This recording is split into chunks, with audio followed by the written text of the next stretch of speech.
అరే నేను శాలరీ పడింది చూసావా? పడింది లేరా శాలరీ. తీరా ఫేస్ అలా చిరాగ్గా పెట్టావు. మరి ఎలా పెట్టాలరా? శాలరీ అకౌంట్ లో పడేదాకా మన డబ్బులు అనిపిస్తుంది. పడేది 10 నిమిషాలకే ఎవరి వాటాలకు వెళ్ళిపోతుంది. ఇంటద్దు ఒకవైపు రా, ఇంట్లో అవసరాలు ఒకవైపు రా, ఈ అప్పులు ఇంకో వైపు రా.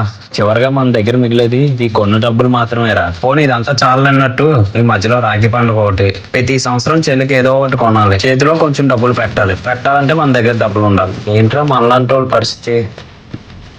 ఈ రాఖీ పండుగ మాత్రం వస్తావు కదా, మాట తప్పవు కదా. నీతో ఇచ్చిన మాట ఎప్పుడైనా తప్పానా?